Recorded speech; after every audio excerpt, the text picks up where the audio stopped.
આજના નવા વિડીયો અંદર તમારું સ્વાગત છે મિત્રો। આજના નવા વિડીયો અંદર હું તમારા માટે નવી માહિતી લઈને આવી ચૂક્યો છું મિત્રો। તો આજના વિડીયો અંદર આપણે જોવાનું છે મિત્રો કે કોને કેવી સહાય મળવાની છે, કયા વ્યક્તિને મિત્રો, એ તમામ માહિતી હું આ વિડીયો અંદર આપવા જઈ રહ્યો છું મિત્રો। મારી ચેનલની અંદર બન્યા રહેશું। ચાલો મિત્રો જોઈ લે ભાઈ આજની સહાયની શું વિગતવાર માહિતી છે મિત્રો। તો મિત્રો સૌપ્રથમ તો મારી ચેનલ પર જે બી મિત્રો નવા જાય તો નવી નવી યોજનાનો અને નવી નવી માહિતી જોઈતી હોય તો મારી ચેનલને લાઇક અને સબસ્ક્રાઈબ કરી દેજો, તાકી નવી નવી યોજનાની માહિતી મળતી રહેશે। ચાલો આજની માહિતી છે મિત્રો રાષ્ટ્રીય કુટુંબ સહાય યોજના। ભાઈ શું છે એ માહિતી મિત્રો?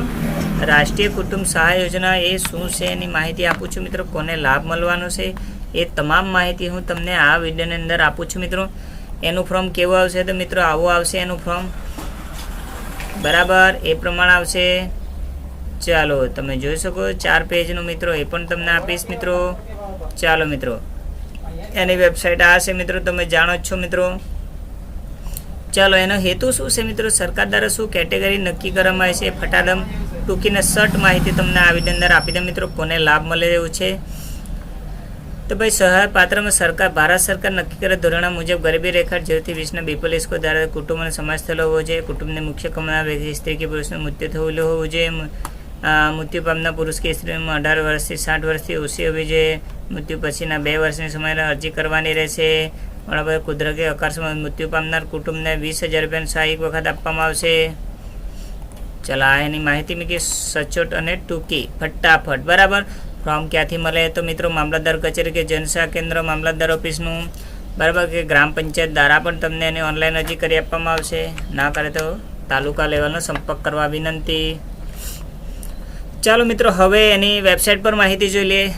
આ તો ગવર્મેન્ટનું એક નાનું તો ટચુકડી જાહેરાત હતી તેની માહિતી હતી કે ભાઈ રાષ્ટ્રીય કુટુંબ સહાય યોજના નેશનલ ફેમિલી બેનિફિટ સ્કીમ લાભ કોને મળે મિત્રો? તો લાભ સરકાર મુજબ ગરીબી રેખા 0-20 બીપીએલ ધરાવતો હોવો જોઈએ। કમાવનાર વ્યક્તિ સ્ત્રી પુરુષનું મૃત્યુ કોઈ બી એકનું થયેલું હોવું જોઈએ। મૃત્યુ પામનાર પુરુષ કે સ્ત્રીની ઉંમર 18 થી 60 વર્ષથી ઓછી હોવી જોઈએ। મૃત્યુ પછીના 2 વર્ષની સમયમર્યાદા પછી અરજી કરવાની રહેશે મિત્રો।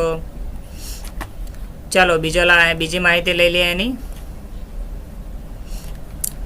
તો અરજી આપવાનું સ્થળ ક્યાં છે મિત્રો? અરજી તમારે જિલ્લા તાલુકા લેવલ મામલતદાર કચેરી ગ્રામ પંચાયત દ્વારા ચૂકવવાની છે। ડિજિટલ ગુજરાત દ્વારાની વેબસાઇટ છે મિત્રો।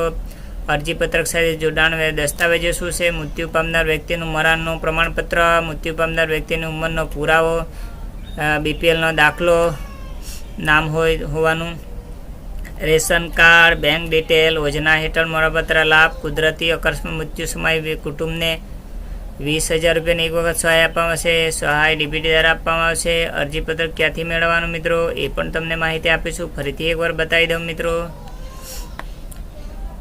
કે તમારે કલેક્ટર કચેરી દ્વારા મામલતદાર ગ્રામ્ય કક્ષાએથી મિત્રો, બરાબર એ રીતના મેળવી લેવાનું મિત્રો। હવે એનું અરજી ફોર્મ ક્યાંથી ડાઉનલોડ કરવાનું તો મિત્રો એની પણ આ વેબસાઇટ આપી છે, હું લિંકમાં મૂકી દઈશ, ત્યાંથી તમારે ડાઉનલોડ કરી લેવો મિત્રો।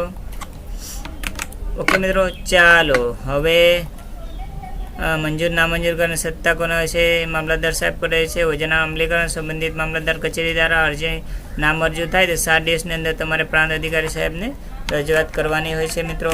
તો આ હતી એની માહિતી, બરાબર મિત્રો। તો આટલી માહિતી હતી મિત્રો। હવે તમે આ ફોર્મ તો જોયું જ છે મિત્રો, આ એનું ફોર્મ છે। હવે ક્યાંથી ના માહિતી ફોર્મ જોઈએ તો એને મૂકી દઈશ મિત્રો, તમે પીડીએફ ડાઉનલોડ કરી લેજો ને મિત્રો। તો આજના વિડીયોમાં આટલી જ માહિતી હતી મિત્રો।